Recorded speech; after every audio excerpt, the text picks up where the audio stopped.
lot of Pesach was focused around the Korban Pesach, which we don't have today. So we're missing that part. We're missing that part of Pesach. That's why there's a big inyan. There's a big inyan of Pesach to say the parsha of Korban Pesach before Mincha, after Mincha. So they say it because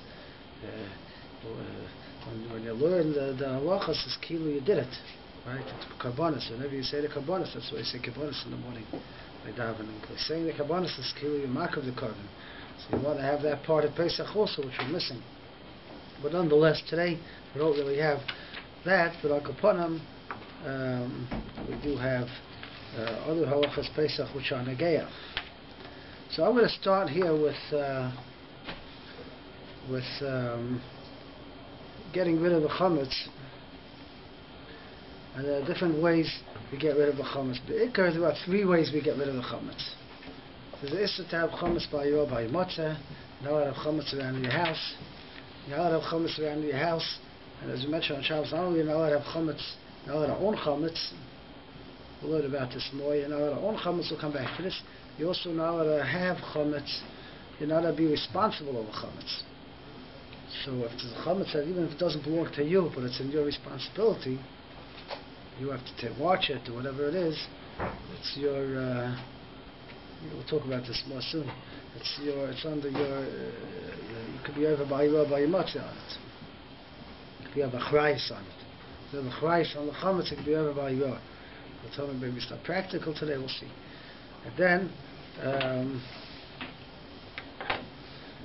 Even if I have chametz of another yid in my house, which I'm not responsible on, let's say they left something in my house, they left a cake there or something, they forgot to pick up, or whatever, it's coming Pesach.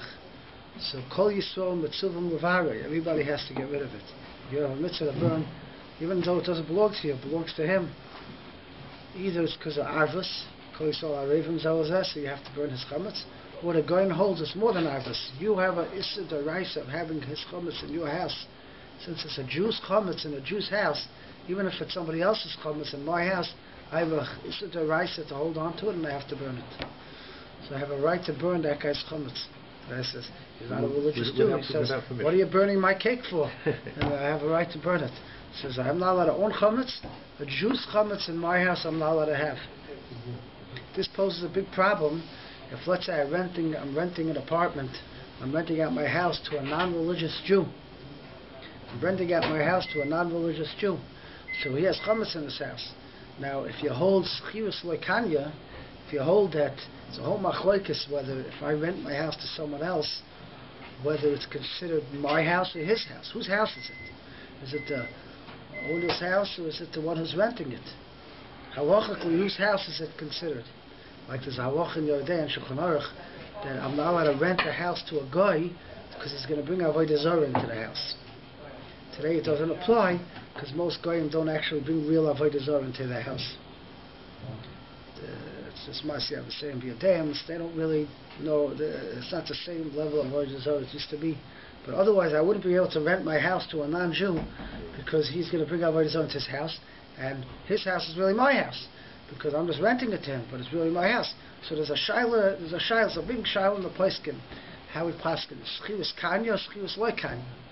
So Avodah Zarah and other places. So I rent it. So here we have a case, very common case. I rent my house to the non-Jew, to a Jew, and not religious, and it has chametz and Pesach. So if it's to a non-Jew, it's not the end of the world because it's chametz shel goy. Chametz shel goy. In my house, I'm not over by you or by your matzah. There's another problem. I might come to eat it if it's in my house. I might see it. I might eat it. So you have to put a mechitza. You have to put a separate room. Fine. A chametz of a goy in my house, I'm not over any yisurim deraisa. But a chametz of a yid in my house, it could be I'm over. According to the goy, I'm over by you or by your matzah. So if I rent my house to a non-Jew, to a Jew, that's not religious, and it's not considered he owns my house. So I own the house, so I have a real serious problem. You have the same problem in reverse too, right? If you rent a place from a non-religious Jew, and they have some of their stuff in it. Well, they have their stuff in it, they have chametz in it. So you have to play like Yeah, the Shemitah thing, where you have to sell it to a non-Jew over that So period. maybe I should start the answer. But you have the right. I could sell my house. I could sell my house. I can't sell the chametz, but I can sell the house maybe. That section. What? For that section. Yeah. Maybe. According to many poskim, if you hold, not like the goy, the reason why I have to get rid of a non-Jew's of a Jew's chametz is because of arvus. So here it could be there's no arvus. He's renting it from me. I can't really get in there. I can't come in. So there's nothing I can do about it.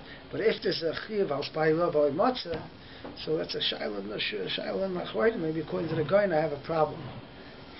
I have a problem. So again, at work, I have a non-religious Jew working for me in my office. Again, but he doesn't even rent it. He just has his cubicle over there that he sits with his desk and he eats his sandwich. Now it's his sandwich, it's not my sandwich. But what am I going to do? I'm going to grab it out of his hand and burn it? Not so, it won't fly today. When I worked at Olympia, New York, they sent out, you're not allowed to have, during this period, don't bring any bread. If they have control, they should make it, can't bring bread in. But bread they can't bring in. But you have to check all the ingredients and all the products. It's all complicated. But at least bread, It's a serious shayla. You are owner of the company. It's your company. It's your rishus. And the guy's bringing chametz in. It's a serious issue. So these are problems which could arise, and it does arise. This is very common. Common arise. You're mitzuvin hakol mitzuvin mavara. You have a chiv to go and do mavara his chametz. You have to get rid of his chametz. You can rent him his maybe if that helps. You can sell him that piece of land, the part where his desk is. You sell it to him for Pesach. But even then, he's a Jew. It's not so geschmack. So you have a real problem here. Malak upon him. There's halacha. You can't have chametz in your house. So how do we get rid of it? So we have three basic ways of being mevar chametz. Right? So basically three ways to get rid of chametz. One way is bittul. Bittul is the main way to get rid of chametz. The mevatel it. That means even if I have a house full of chametz, let's say it's before Purim, and I'm going away. Let's say I have a summer house, which I don't go to except for in the summer, and it's full of chametz. There's Cheerios in there, there's whatever you want in there. They're all ready for me to come when I come in the summer. Now, I don't have to do anything. All I have to say is, it's bottle kafa da'ara, it's bottle, and I'm not even buying matzah. How that works, the question, we'll show him how this works, but bittul works to erase it, gets rid of my chametz. So if I have chametz, that I'm not gonna. It's more than shloshim yom before Pesach, because what happens is after 30 days before Pesach, once we hit Purim, there's a chiyuv d'Rabbanan not to rely on bittul. I have to actually do badika. I have a chiyuv badika. Once I have a chiyuv badika, it's not enough. I can't just say bittul. I have to actually go there and get rid of the chametz. But if it's more than 30 days before, so according to Rabbi Scheiner, there are some that maybe argue this, but according to most Scheiner, there's a halacha that I'm just mevatel it. I'm just mevatel the chametz. So I have mevatel the chametz, and it's not. What does that mean? Does that mean when you show up in the summer, what do you have to do? You have to throw it all away? That's a good shayla. No, you make a hefker, right? When you So it's a question: what happens when you mevatel it? Hefker. Some say it's like hefker. So you can take it back. Some say it's not hefker. It's mashbas it. I'm making it like afra. I'm making it into nothing. It's very hard to, on one hand, consider it dust, and on the other hand, go and eat it for breakfast. So that's a good question. See, according to some Rishonim, it's only if I don't know for sure there's chametz there. I don't know for sure there's chametz in the cottage. I'm not going there. I don't know for sure there's chametz, so I could do bittul. But if I know for sure there's a closet full of chametz, maybe I can't do it. According to other Rishonim, I could do it. Even I know for sure there's chametz there, I could do it. I guess later on, he's got a few bottles of single malt in his cottage. Right. When bottles it, if he goes there in the summer, he has to dump them all out. Right. I'd like to go there. Where is that? But Midaraisa is such a concept. We would do other things also. Midaraisa, bittul is the main thing to do. This is Mevatel the Chametz. Either bittul works similar to Hefker, or bittul works that I make it like dust. I have the power to consider it, I machshav it like it's nothing. I don't consider it anything. To me it's nothing. There's a third option, which is the Ran, which is similar to Hefker, it's not Mamash Hefker. It works with a concept like this, which is an important concept to understand, is that the Torah says all chametz on Pesach is Oseh B'Hana. The Torah says all chametz on Pesach is you're not allowed to have benefit from it.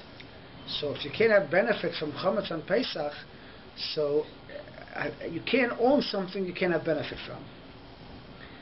There's such a concept that something which I have no way of having any partaking in any whatsoever, that's not called having an ownership on it. So in your possession? I own a piece of bread. Yeah. Okay, now this bread I can't eat, I can't smell, I can't do anything with it. I can't sell, I can't do anything with it. If I sell it, I'm getting benefit from it. I can't do anything with it. That's not called ownership. Ownership means I have control of it. I'm doing something. So this bread I can't do anything with. So technically, it's like a catch-22. I can't be over by Matzah because as soon as Pesach comes and it becomes Oseh B'Hana, whatever point that happens, it's not mine anymore. It's not mine. I have no ownership on it. So I'm not over. It's not mine. So the Torah goes ahead and says, Matzah, you are over. So the Torah puts it back into my domain, even though technically, according to the technicalities of the Torah, I can't own such an object, but the Torah puts it back into my reshus to make me own it. So by doing that's how it is. So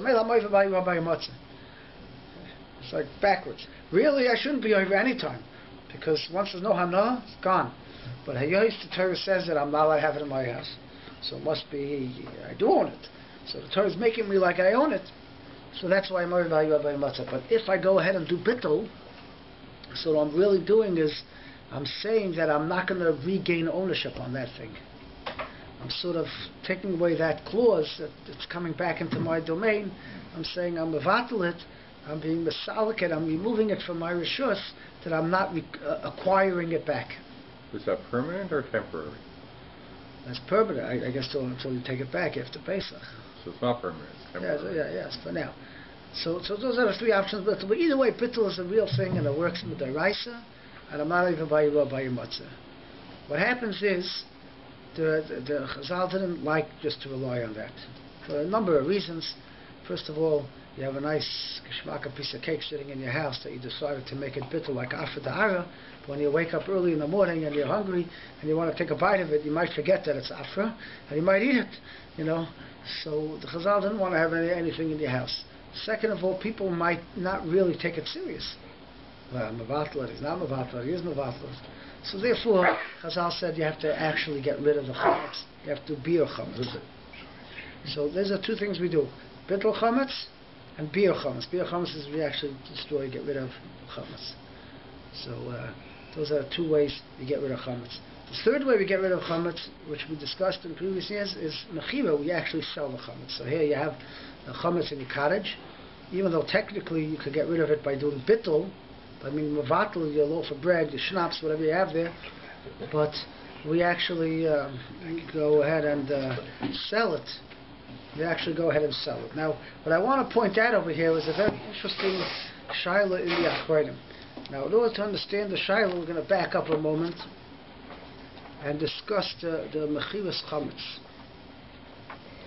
What's interesting is that this concept of selling the chametz, I mean, there always was a concept of selling chametz. So let's call a spade a spade. There always was a concept of selling the chametz. Even in the Tosefta brings down, this is in the Tanoim, there were ways to sell the chametz. But the real way they sold the chametz back then was they sold it. They took the chametz, they walked over to a non-Jew, and they gave him the chametz. He gave him a buck or whatever he paid for it, and it was finished. And then after Pesach, if they wanted to buy it back, they bought it back. That's exactly what it says in the Tosefta. The Tosefta says, You sell it, and then you decide after Pesach you want to buy it back. Like So maybe you have to understand. Well, then those days they weren't what? For $1, you had a good deal. Well, Mr. He bought it for a real price. You have to understand, in those days, there wasn't that much. People didn't have so much possessions. There was very little chametz around the house. You had an extra loaf of bread. That's what it was. Maybe a guy had an extra loaf of bread. So right before Pesach, he had an extra loaf of bread. He didn't want to burn it. He wanted to maybe have it after Pesach. So he'd go to his neighbor, the non-Jew, and said, "Would you like to buy a loaf of bread?" And he said, "Sure." And he bought it from him. And if it was still around after Pesach, he bought it back. I mean, it wasn't so like today where people have loads and loads of food and they want to get rid of it and they don't want to throw it out. So they sell it. It wasn't like that. They had a little bit and they sold it. So the concept of selling chametz is there. But what happened was... But there were people that had businesses, I know, like flour mills or bakeries. So what happened was, actually around the 1600s is where it really started. It could be started a little bit earlier. But what happened was around the same times we have a different had to discuss when Hilchos Vivus had to Iska. In the Christian world, they had two things they didn't allow their people to be busy with. One was lending, money lending, because they held that you're not allowed to lend with interest. So the Jews had to lend them with interest. So the Jews, and the Jews weren't allowed to work the land. So they couldn't be landowners, so they had to find other sources of parnasa. So this was a very common, they were forced into a very non-exciting business, was lending money to non-Jews, and having the risk of the killer getting killed when they have to collect the loan. So they would actually have to have a high interest because to cover the losses of the people that didn't pay back the loan. But this was a business that they got into, money lending. And they came at a big issue. Once they're lending money, they had to lend to Jews also, and they have all childs of rivers, and therefore the Heter Iska was created. Around the same time, around the same area in history, around the same time, there came a problem. They also went into another business, which was making beer. Because the non-Jews weren't allowed to do that officially, and the Jews took that over as a business. They made beer, and they would sell it. Now there was no way they could just get rid of all their beer when it came Pesach. It just wasn't an option. They would be out of business. The non-Jews would come and haul it away. And actually they did it. They used to do that. They would try to do it. When the Jews would sell it for Pesach, they would try to find all kinds of eitzes to get it away from them. So that was a business they were in. So they had to come up with an eitzah that these people wouldn't have to actually destroy all their beer that they had. And they came up with the Heter Mechira. They came up with the Heter Mechira to sell it. Now, why it was so complicated to come up with Heter Mechira? Just sell it. It's a very simple concept. Sell it to a non-Jew. But obviously, it's not so simple. Halachically, you run into a lot of issues of trying to sell it, make it a halachic sale to a guy. It's not so simple because you have to do what we call mashicha. They have to take it into their possession. And obviously they can't take the entire mill, the entire thing into their possession. It's not going to happen. So that's a problem. Money is kaina is dvar Torah. It's machlokes. Money is kaina dvar Torah by a guy. Maybe sorry, by a yid, not by a guy. By a guy, they have to be kaina with actual taking possession of it, and which causes a problem. So we do all kinds of kinyanim to get around the Torah, find other kinyanim that work, and they work that out. But that was the concept of what we call the Heter Mechira for Pesach was based on the needs of the time, which was that they needed to have a way to stay in business and to be able to not be over on the issue of chametz. And if you're a partner, like you have less than 50% or more than 50%, you have to sell your percent. You have to sell your share. Because that's sell a share in this. We're going to discuss it in a moment. We're going to discuss it. So now what happened was like this. It evolved. Actually, the Heter Mechira evolved. It used to be that the person who needed to... it wasn't that common. It was only these people that had to sell. So they would go and make a Mechira and sell it. And actually in the times of, let's say, Rabbi Kiva and these people, they actually had in the city a standard Heter Mechira that the Rav of the town made up. And each person would go and get it and sell it to his guy. It was a private sale that each individual made. You didn't go to a Rav and the Rav sold you chametz. You went, it was a private individual went, and he went ahead and sold his chametz. And if a guy was a Talmud Chacham, he knew how to do it. If he wasn't Talmud Chacham, he didn't know what to do. So the Rav would make up a nusach, and he would take it, and that was it. And he was able to sell his chametz.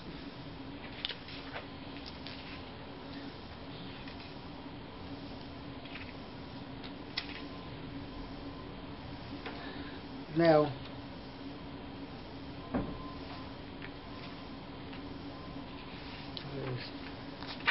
so that's how it was back then. Then what happened was they started realizing that people weren't selling it right. You know, if it's left to everybody's hands to do a mechira,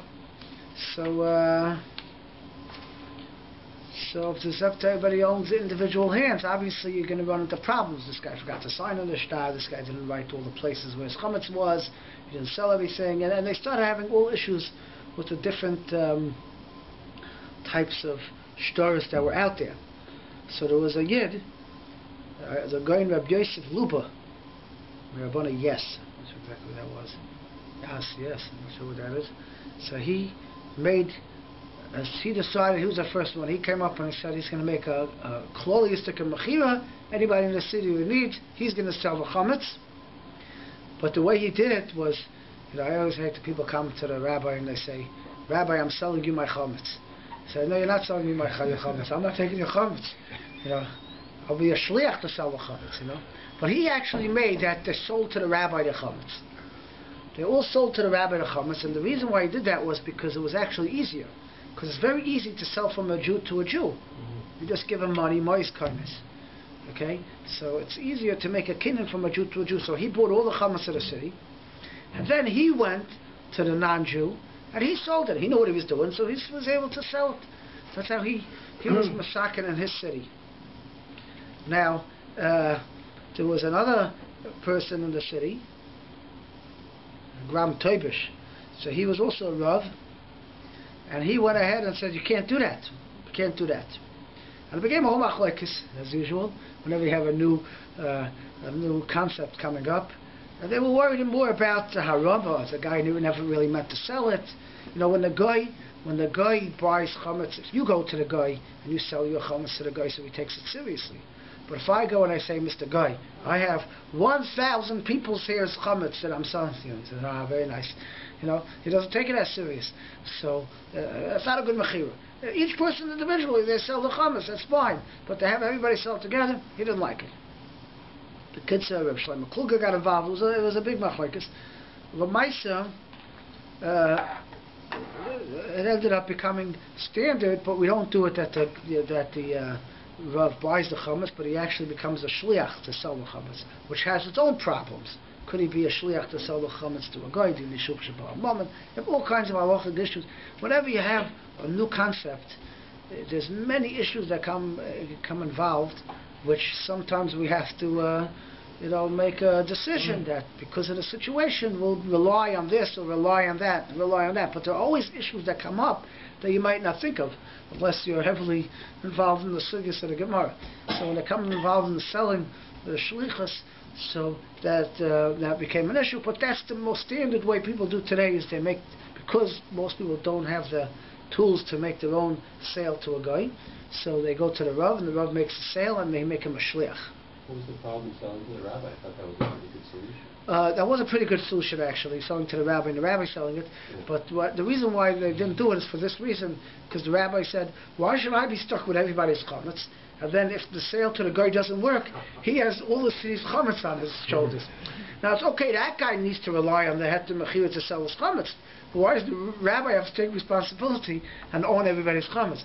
Now again, the chametz sold from the Jew to the Jew is the best form of mechira. You don't have any, you have much less issues. But the selling from the Jew to the guy is where all the issues come up. So why should he have all the responsibility, have everybody's chametz, and then go ahead and have to sell it? So that's why most Rabbanim were uncomfortable with his way of doing it. So they ended up doing shlichus. And with shlichus, actually the way you do it is you write a hashah. Now there's a few ways to do shlichus. Technically, you can just call them up, tell them, "I'm making you a shliach." That's the lowest form of shlichus. It works as a shliach. But again, since we're selling it to a non-Jew, and there's certain, if I had a business and I was selling my business for real, I wouldn't rely on just a game of telephone. You would there was certain documents. So in other words, in halachic world also there's such a concept. There's such a concept that if you come to me and you say you're a shliach for someone else, I can tell you go jump in the lake. You got to have some proof in the pudding. I have to see you're a shliach. So there's a concept of harsha. Harsha is that there's a document that makes you in control of my possession. It makes you a proxy that you could go ahead and sell my possessions. That's called a shtar harsha. And this is utilized in halacha many, many times. And we try to have that. That's why if you ever see the shul say it's best to fill out the form. It's not just you're filling out the form so the Rav knows where your chametz is. He doesn't care where your chametz is. The reason why, it's good to know, because it gives it to the guy. If the guy wants, he can read through all the papers and figure out where your chametz is, he can get it. But there's another point. The other point is that there should be a proxy. It's a shtar. It's actually a shtar, and really you should have your signature on the shtar, and you're making him a shliach that he now has halachic reshus. He has possession of your property, or he could sell it. It's like a lawyer. You sign it, you're giving him over rights to sell. So he has rights to sell. So that's a milah. And there's another milah we do, is even though we have the Rav sells your chametz for you, but we actually take this shtar that you signed and we hand it to the guy when we make the mechiras chametz. Besides all the kinyanim we do, one of them we do is we actually give these papers itself to the guy. And the guy himself picks it up, and we could view it as a direct kinyan, as a direct mechira from each individual to the non-Jew, which is better than going through the shliach, going through the rabbi. So that's another thing we do. It's not necessary. One could rely on the others if he didn't do that, but it's something which makes stronger the sale. So actually, in some shtar mechiras, I actually have the one I have at home, is after you write the whole harsha of giving the Rav permission to sell it, on the bottom it actually says, I am selling it to the guy, and you sign on it. So when we give this paper over to the guy, and he picks it up, he's actually being koina your chametz by means of shtar, if that works, shtar, and he's koina. So that's a way of directly connecting the guy with your thing. So now you have a little background on how this came about, the heter mechira, the way we have it today. The sale has to be valid according to the law of the land as well? That's a good shaila, and many times it's not. Many times it's not valid according to the law of the land. Halachically, we don't necessarily say it has to be valid according to the law of the land.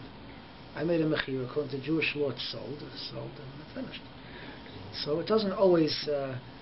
We do try to do different kinyanim which work according to the law, handshake and different things like that, which may have validity in the law of the land. But again, it's hard to know if in a court of law whether this paper that you sold to the guy will stand up. It's very hard to know. Get the whole issue of Sales sales tax. tax, yeah. Sales tax, yeah.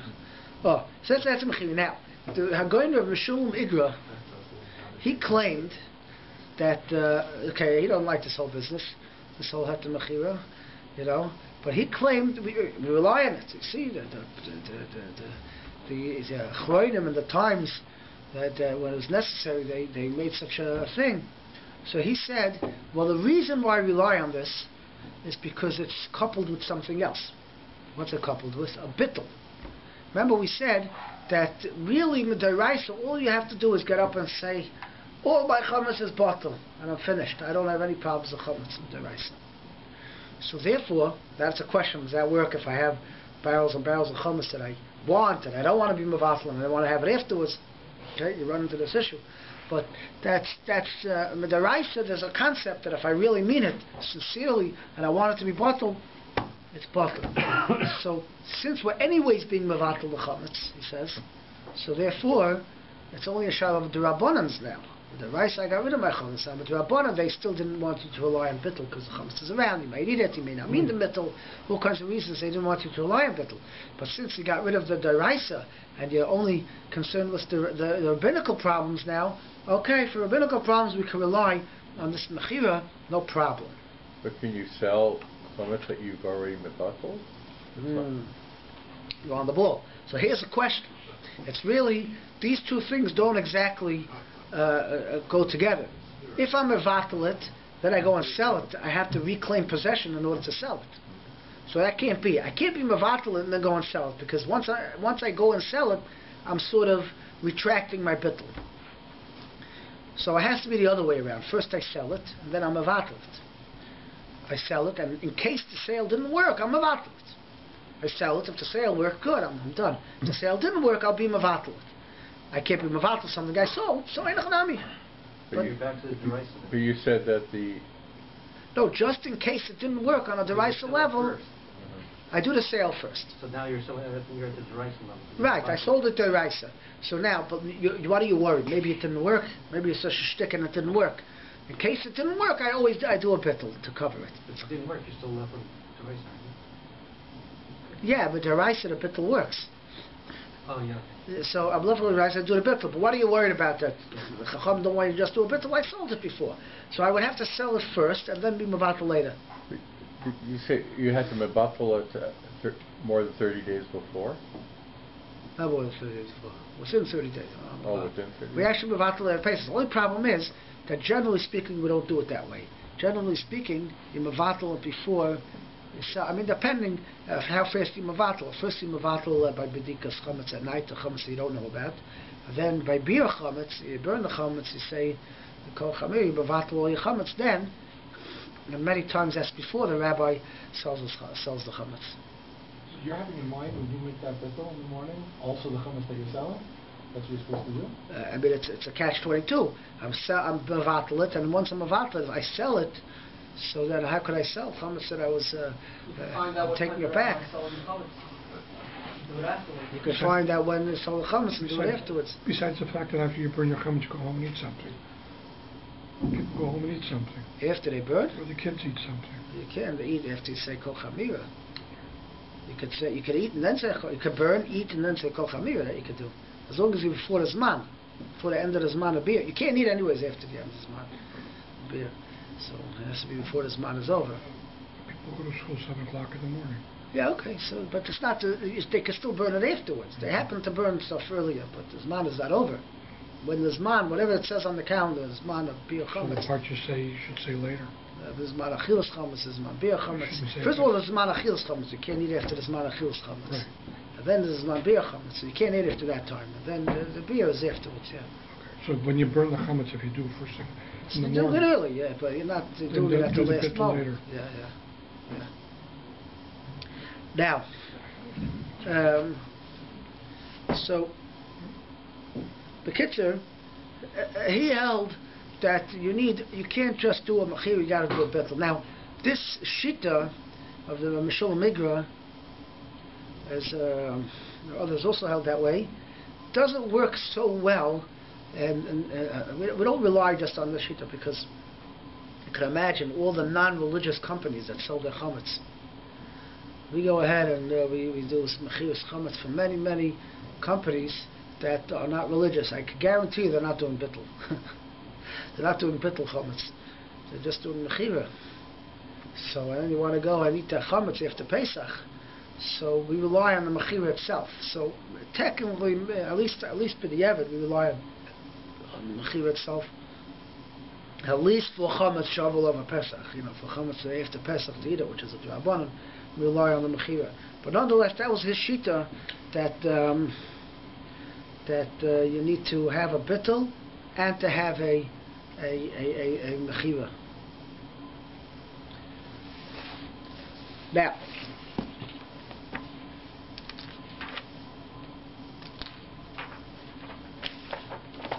you have halacha mishabura, a very interesting halacha.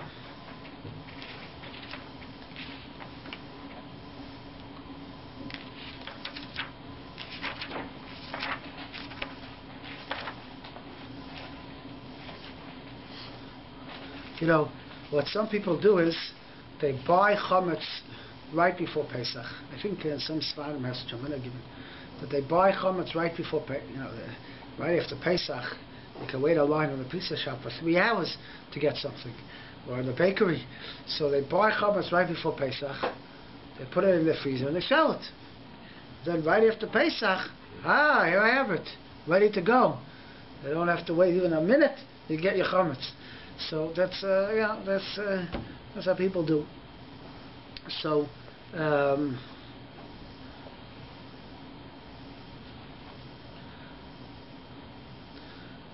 So Shastrus Lahiris Nosson, he brings it from Rav Mishul Migra. This is the same Rav Mishul Migra.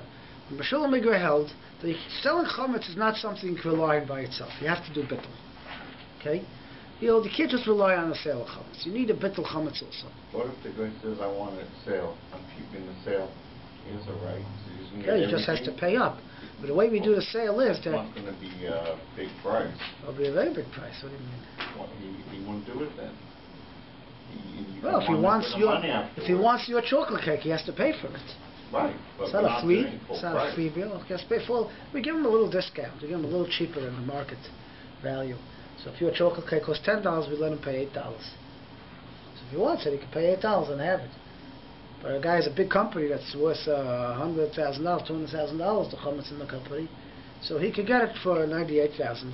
But it's usually he's not going to do it. So, Rav Mishul Migra, because of this point, says just selling the chametz is not enough. You have to do bittul chametz. Now, is this called bittul? I go and we were discussing this before. I have a beautiful piece of cake in my house, and I want to. I'm saying it's portal kafadara. It's like dust, and then I go ahead right after Pesach and I eat it. So is that called bittul? So if it happens to be that the chametz happened to be in my house, I really didn't want it in the house, so I'm about to it. And after Pesach, okay, I can eat it. Who cares? But if I'm buying it specifically to eat it right after Pesach, so I'm buying it to hold around, and then I don't want it to be bittul. If I want it to be bittul, I want to bought it. So he says you can't do such a thing. In his case, in Rishon Igra's case, it wasn't cake. It was beer. It was beer. So he would buy the cents to make the beer. I guess it was ready for fermented barley or whatever it was. So it should be ready right after Pesach to make the beer. And he says you can't do that. You can't buy it that way because that's not called being. That's a shtick. You're not being mavatla. I sold it to the guy. You're right, but you can't just rely on the matzah machira. That's what he held. Other Achonim argue with him. Scheiner brings down a whole big slew of Achonim that says, no, Avada, you could. It was a minig. You could do it because we don't like this Rav Mishul Migra. We hold that you can rely on that and the machilas chametz by itself. As Chassam Sofer himself has a long tshuva, he's ma'arich to argue on this Rav Mishul Migra that now there was another issue that came up, and I want to explain this other issue. There's another issue that came up in this discussion, which is very relevant to Halacha L'Maisa, so I want to explain this. We mentioned that you're not allowed to own chametz on Pesach. Now, besides owning chametz, you're not allowed to have benefit from chametz on Pesach. You're not allowed to have any hamnah from chametz. Right? So even if I don't own it, I can't have benefit from it. Now, there's a type of benefit which is called roitze b'kiyumai, which means that I want this chametz to be around. For example, I don't actually make, if I sell chametz and I make money from it, that's real benefit. I took a piece of bread and I sold it for $5 and I got $5. So I got benefit from that bread. I got a $5 bill. That's real benefit. But let's say I don't actually sell the chametz, but I have a business that entails chametz, and because the chametz is around, I make money. If the chametz wouldn't be around, I wouldn't make money. I'm a waiter in a restaurant, and I serve the people bread. Well, I work in a bakery.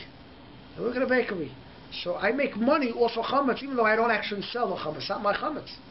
I just sell the chametz for the owner of the thing, and I make money. Let's say I even make a percentage. Maybe that's not enough. Let's say I make a percentage. I sell, and I make a percentage, but I don't actually own it.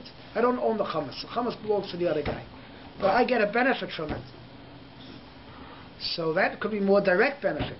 But there's a concept of roitze b'kiyumai. I want this chametz to remain during Pesach. I need this chametz during Pesach to be in existence.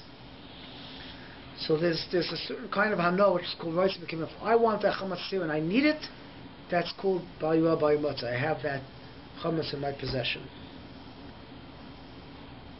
So So this is a concept which we have on Pesach. Now, why isn't every mechira to the guy is it not covered to you because I want to buy it back? Right. Right. Right. So here's a question. Right. Every time I sell chametz to a non-Jew, every time I sell chametz to a non-Jew, I want that. I have a business. I want the chametz to be around. I want it to be around so I can have it after Pesach. Why is that not called Roitze B'Kiyumai? So Rabbi Shmuel Migros says that is called Roitze B'Kiyumai. That's why I can't buy something before Pesach. I'll das to have it around me. If it's just stuff that's left over, so I don't want to have a hefset. I don't want to throw it out. It's not Roitze B'Kiyumai. I just don't want to have a loss. So that's okay. I don't want to have a loss. It happens to be around. I don't have to throw it down into the Lake Ontario. I don't have to dump all my chametz and things. Okay, I could sell it before Pesach and buy it back after Pesach.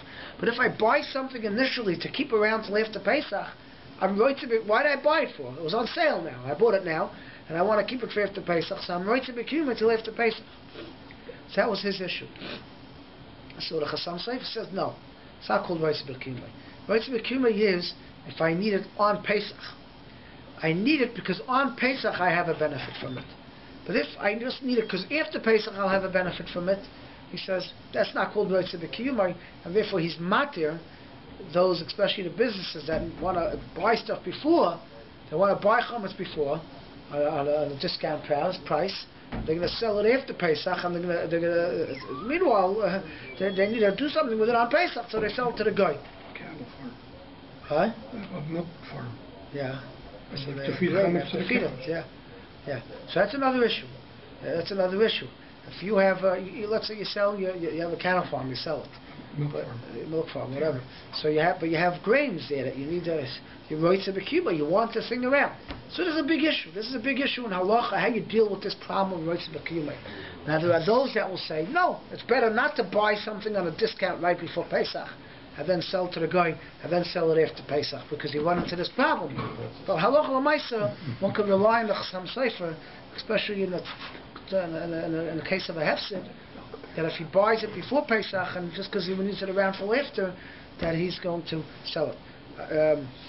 An issue that comes up, it's actually interesting halacha here. Sorry, so in that case of the farm, if you would sell your whole farm to the guy for Pesach, and you want that the animals should be eating that chametz on Pesach, so that will be no good even according to I'm not saying it's no good, because there, I'm just saying the issues that you have to get around. There, it could be, once I sell my animals, it's the guy's problem to feed it's not my problem to feed the animals anymore. It's the guy's responsibility. It's his responsibility. So you want to buy them back healthy after Pesach. Okay, let me explain where the issue would come up. You have a case over here where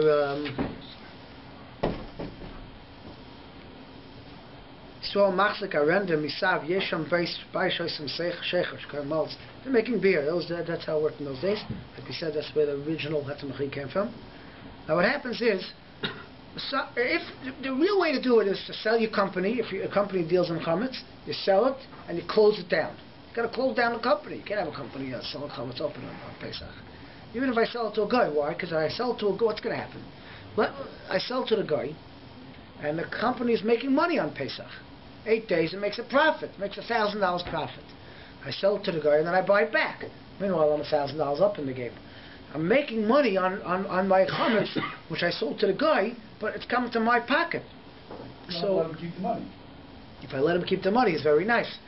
If I don't let him keep the money, which is usually the case, especially when you're dealing with non-religious companies. Doesn't he have a right to say, I want the money? Got it to mine? Legally, he doesn't. If he takes the money, it's very good. You sold him, he gets the money, there's no problem. But practically speaking, what happens is that you get the money. So when you get the money, so now you have a real serious shaila. You want this chametz around because you're making money. Either it's direct benefit you're getting if they sell the chametz, or even if they don't sell the chametz directly, but you're getting Roitze B'Kiyumai. You need the chametz around. There's in many cases distributing it. You need the chametz around in order to get the profits. So you're Roitze B'Kiyumai with the chametz on Pesach, even if you don't technically the mechila is chal and the guy owns it. But you're getting benefit from that chametz being around. And this is a serious issue. So, Yeah, so what do? You get the profits from the milk being sold. Whatever you have. You work for the profits. You sold them. You buy it back after Pesach. So what happens to the profits? I'm asking you a question. What happens to the profits? Why don't you just call Lagan if he's taking the guy's money? If he's taking it, he's getting benefit. It's not a shalom genevi. It's a shalom if you're benefiting from chametz on Pesach. You're right. If it's a non-religious Jew, a guy after chametz and he has a store that sells bakeries. If it's a non-religious Jew that sold a company and I want to buy from it after Pesach, so you could say, I don't care if the guy was over on Issa chametz on Pesach. The point is that he sold the chametz to a guy, and I'm allowed to benefit from him after Pesach. That's correct. But if you're a religious Jew and you're selling a company and you can't close it down on Pesach, whatever the reason, you can't. It's not possible. Not every business you can close down. You can't close it down on Pesach. Now there's profits coming in. So I called my brother-in-law last night because I remember he told me something last year how they do it, the COR and the companies. It's a big shiloh. How do you do it? Mishabur sort of brings this issue up here. He brings it up at the end of Taf Nun. So I asked him, and he says what they do is like this. He's not saying that this is l'chatchila, way to do it, but when you're dealing with a lot of non-religious companies, you have no choice. You have to figure out a way to sell it that people could eat the chametz after Pesach. So what they do is like this. Let's say you sell the company. Let's say the company is worth $100,000. So you sell it to the guy. Okay? You sell it to the guy. Now the guy only paid $20. Okay? Whatever, he gave a down payment of $20. Now if he wants to keep it, he has to give the remaining balance of the 99.999, whatever. He has to give the remaining balance if he wants to keep the company. So the way we do it, Shtar Mechira, is that the guy gives a down payment, he's cutting everything, and he owes us money. It's just a loan. He owes us money. Really, he owns he already was kind of all the chametz, and he just owes us money. He owes us quite a bit of money. Now what happens after Pesach is we go back to him and say, would you like to sell it back? And he says, look, if I don't want to sell it back, I'm going to have to forward you $98,000. And if I could sell it back to you, and now you'll owe me $98,000, and we'll cancel out the loans. So that's what he does usually. Most normal guy would go ahead and sell it back, and then he sells it back to me. Obviously, he's not going to pay the remaining of the money because I would have to pay it to him to buy back the company, so it just cancels each other out. You have to go back the deposit. We buy it back. We give him money back. Yeah. So what happens is like this. Meanwhile, he owed me $98,000 for a week. For 8 days, he owed me $98,000. So there's interest charges.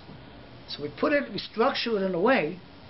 If you're selling a company, structure it in a way that the interest, he owes you the interest on that money, which this could be quite a bit, and we say that that's the gross of the thing, and we say that the profits that he made during that week will counterbalance the interest that he owes us.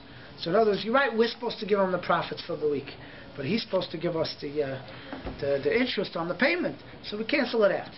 They cancel each other out even though it's not exact. That's what you do. Okay, that's what you do for these companies in order to get it sold. Huh? The guy knows this?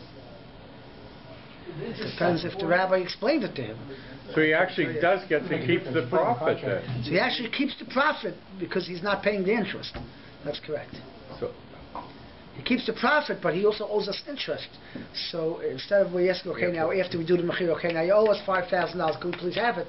He's going to turn around and say, hey, but you owe me all the profits from the company. So we say, okay, cancel each other. And the non-Jewish companies the non-religious companies are okay with that? They're losing out. They're not losing anything. They're not losing anything. It's just, as far as they're concerned, this is a real problem. As far as they're concerned, it's just They could do themselves. The guy could say, oh, okay, figure out the interest. Your profit was way more than the interest. I'm sure it's and calculated. Take all the profits. all the time. I'll just explain to you how deep this issue goes. You think that you go after Pesach and you walk into a Jewish store, they sold their chametz, no problem, I buy there, l'chatchila, I can go buy my chametz there, there's no problem.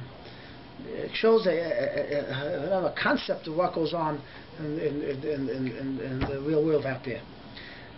Yeah, all the stuff he has in the store is sold, but most of the food is not by the companies, it's in the distributors. Distributors have truckles and truckles of foods, and many of them are Jewish. So what happens is, a month after Pesach, When you finish your stock, they distribute it to you. And those stuff was chametz shovel of Pesach. You're not allowed to buy. You're not allowed to buy it.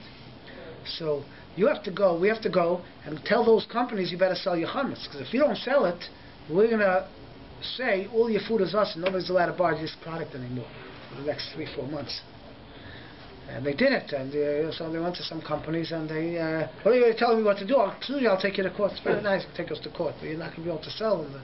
But you're saying it's not theirs, it's the retailers. It's not the retailers. Whatever he has in the shop is the retailers. Otherwise, it's in the distributor. You have to distribute. And it's not so easy to sell their chametz. In trucks, you have to get it. It's very complicated today's world. My brother told me last night, I think I said so last time, that they went to a certain company. They said, listen, you have to sell chametz. So after a guy finally understood that if he doesn't do it, he's not going to have a business. So he said, fine, we'll sell it. So they went in, they closed off, they taped up all the stuff that was chametz, that this stuff is being sold, you can't distribute it on Pesach. After Pesach, you can distribute it to sold. And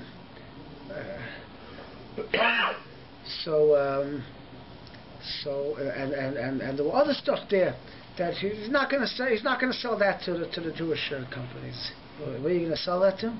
What are you going to do? He said, what are you going to do with all the other chametz? He says, oh, I distribute it. I'm going to send it to Bruno's. Bruno's. Where is that? Bruno. I sent it to Bruno's. No, you didn't know here. I said, fine. Anyways, after Pesach, my brother-in-law meets the guy. The guy says, no, I'm very machmer on chametz over Pesach. I don't trust anybody to sell mechilas chametz. I don't hold it ahead to mechila. I'm very machmer. Oh yes, so where do you buy your stuff after? Where do you buy your stuff? I said, wait a minute, I go to Bruno's. But everybody else had a mechila, and his stuff was chametz over Pesach. The kids, you never know what's really going on. You have to be careful. But so everything that there's a hechsher. I mean, do the kashrus organizations require mechira? They could require. What I'm saying is they could require the store. Kosher City is going to sell their chametz, but that only works for the chametz that's in stock. Yeah, but the manufacturer has a COR on it. The COR say to that manufacturer, the manufacturer, if the manufacturer is Jewish. No, the manufacturer has a COR. Right. Has OU, whatever it is. Yeah. But the problem is the distributors, and most of the stuff is in the distributors. It goes through many hands. It doesn't stay by the manufacturer, and it's not by the retailer. It's somewhere in between. And that's where you run into all the issues. Because you got to track it down. You got to know who's doing it, who's the guy. They don't come forward. They don't have a hechsher. If they're not Jewish, it's not a problem. Not Jewish, not a problem. But there are a lot of Jewish ones here in Canada. A lot of Jewish ones. Can we take the lowly bottle of scotch that is near and dear to our hearts, that's sitting in a barrel somewhere, aging for? Yeah, so by that company, they sell. If it's Jewish, they would have to sell the company. So only, like, yeah. If it's Jewish company, they would have to sell it. Yeah. Every year the same one. It doesn't just sell to Sobeys, it's commingled with other stuff. Right. You really have to take it to that level that it doesn't go direct from here to here. It goes right all over the world. Oh yeah. So why? Yeah. So there is a svara that me as a consumer, I don't know where it's coming from. I don't know who has it. It's a suffix. Right. So it could be a suffix as mutter. We'll have to discuss that. That's a suffix. But a person that knows, that's in the business and knows, look, I know the distributing companies, they're Jewish. Now what? I can buy it. I know. You may not know, but I know that these companies, that all these products are by Jewish distributors.